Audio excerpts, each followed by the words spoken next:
Sí, hay como hay una primera intención que fue definitivamente empezar a monitorear los datos que empezó a emitir tempranamente el Ministerio de Salud Pública y el COE cantonal, COE nacional, el 13 de marzo del 2019.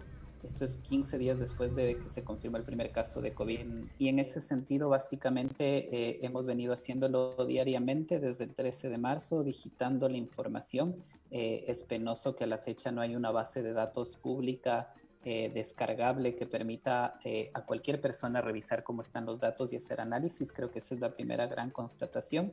Y a partir de eso, pues hemos ido mirando los distintos y difíciles momentos que ha significado la pandemia en distintos territorios del Ecuador. El 75% de las atenciones en salud son curativas y solo el 25% son preventivas. Es decir, hay una gran cantidad de profesionales de la salud. La mayoría de la gente en el Ecuador se atiende en el sistema de salud pública, sea en el Ministerio de Salud Pública, sea en el Instituto Ecuatoriano de Seguridad Social, en el sistema de la policía y los militares.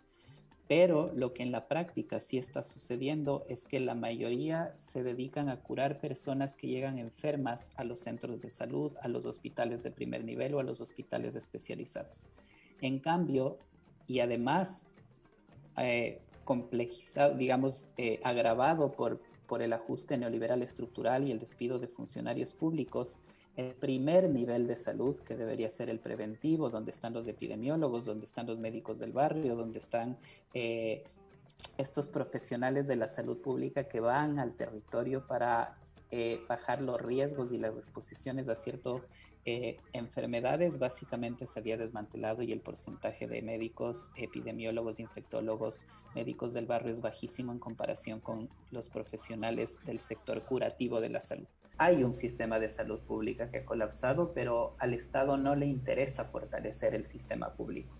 El primer estado de excepción con el toque de queda de 15 horas debió suponer a la par el aumento significativo del presupuesto general del Estado, la contratación significativa de más trabajadoras y trabajadores de la salud pública y, por ejemplo, reducir el presupuesto de la fuerza pública, digamos, ¿no es cierto?, de policías y militares, que no necesariamente, que se podría prescindir no digo despedir policías y militares, digo el presupuesto que tiene las Uh -huh. instituciones para poder dedicarlo a actividades de contratar más personal y poder mejorar la capacidad instalada en el país.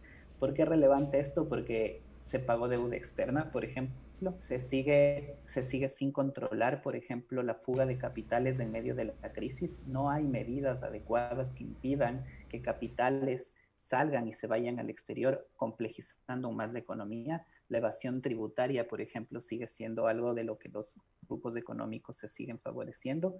La ley de apoyo humanitario constituye finalmente un documento que permitió ejecutar medidas adicionales condicionadas por el Fondo Monetario Internacional.